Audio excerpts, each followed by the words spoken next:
líder hoje é uma agenda de incrível complexidade.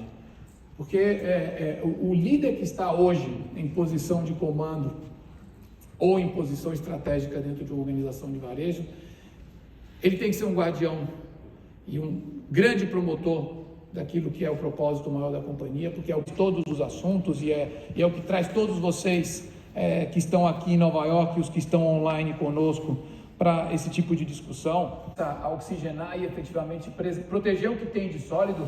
É uma máquina de fazer resultado essa empresa, mas efetivamente começa a mudar por dentro e o quanto que isso está engajando as pessoas numa agenda positiva e de entusiasmo e até de atração de talento. Empresa que tem história do Itaú, Unibanco, você tem ondas de cultura, né? Porque a cultura é algo que é contextual, a cultura se cria no momento que você está no tempo, as lideranças que você está naquele tempo, e elas têm que ser contextualmente relevantes.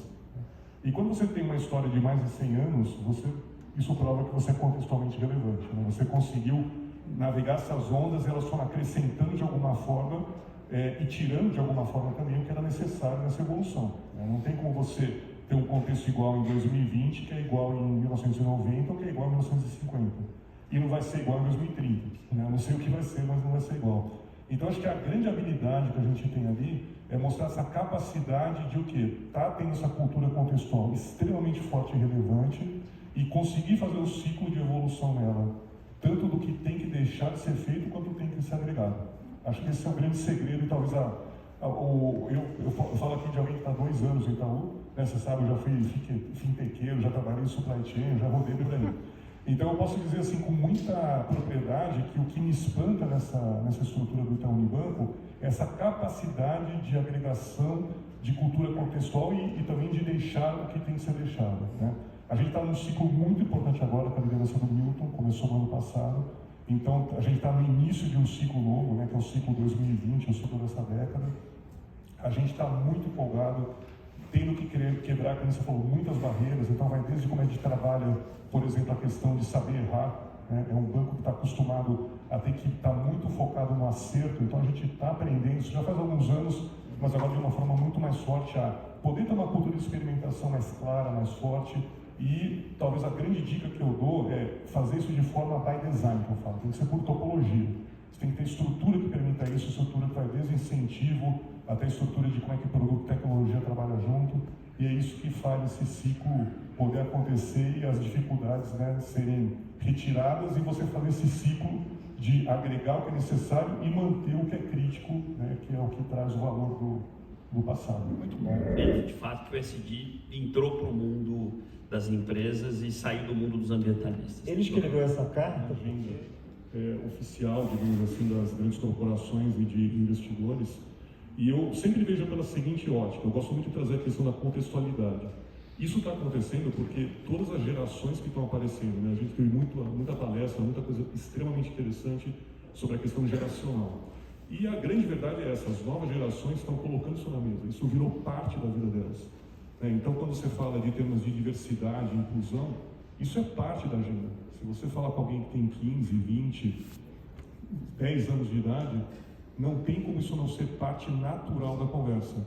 E essas gerações estão provocando essa contextualidade diferente no assunto. Quando você tem a sociedade toda tendo esse tipo de movimento, não tem como você desgrudar dele. Então, o que eu vejo é que sempre existiu essa preocupação. Ela é uma preocupação que era um pouco isolada demais, ou pequena demais, essa é a verdade. A gente tem que reconhecer isso, tem que aceitar essa questão do que não foi feito, do que não está bom e da intensidade que tem que ser feita. Teve uma pessoa aqui que falou, acho que às vezes a gente tende a achar correta a velocidade de algumas coisas porque não é o sapato que a gente está calçando, né? Se a gente botar um sapato mais apertado em qualquer um aqui, você começa a andar mais rápido. Então, às vezes, a gente está com o sapato largo, não, isso aqui tem tempo, isso aqui não. Vai falar com quem está com o sapato apertado, vai falar com quem sofre discriminação, com quem não está incluído e tal.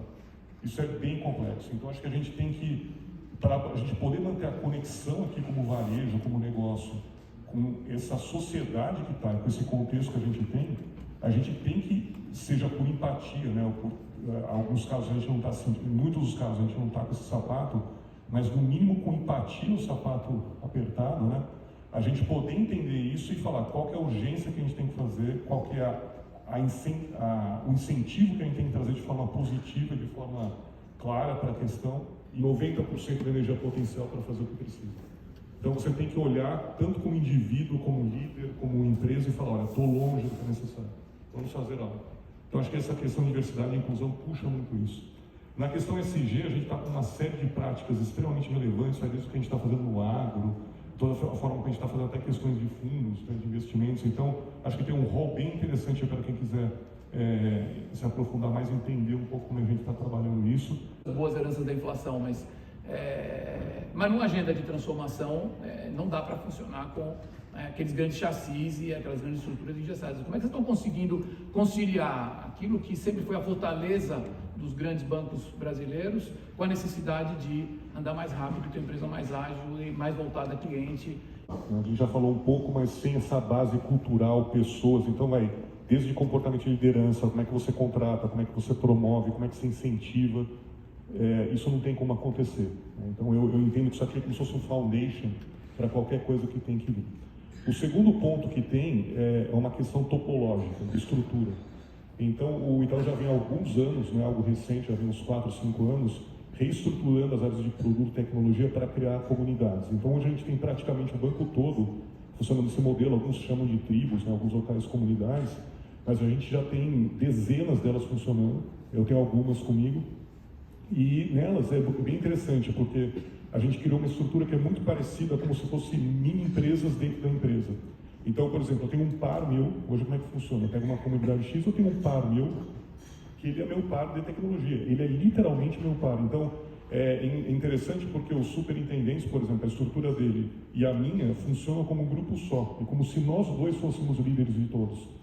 Então, não fica aquela coisa, não, você é chefe dele, eu sou chefe dela, e aí você, eu cuido dela, você cuida dele. Não, eu cuido dos dois, você cuida dos dois. Eu sou tecnologia, você é produto, nós somos Produtec, até a gente criou esse nome lá. Então a gente se refere hoje não como área, eu sou da parte de produto e tecnologia, não, a gente é Produtec. E isso tem criado por topologia, de novo, por perfil, por estrutura, uma forma de trabalho que é totalmente diferente. Então hoje a gente já está full nesse modelo, já está com uma, digamos assim, a gente tem, na verdade, poucos pedaços que não estão.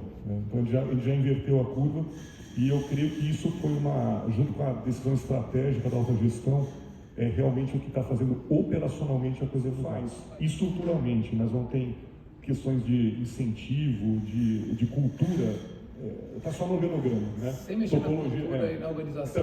Também, por outro lado, não adianta você fazer a pessoa correta tal, e uma topologia que não fomenta esse tipo de trabalho, também não aguenta, as pessoas não ficam e não se sentem bem trabalhando. Né? O livro dele de A Pergunta Definitiva, né? The Ultimate Question, inclusive ele palestrou na NRF, quando ele lançou o livro dele, que lançou a semente do que hoje é uma das métricas muito adotadas pelas empresas, ele agora atualizou isso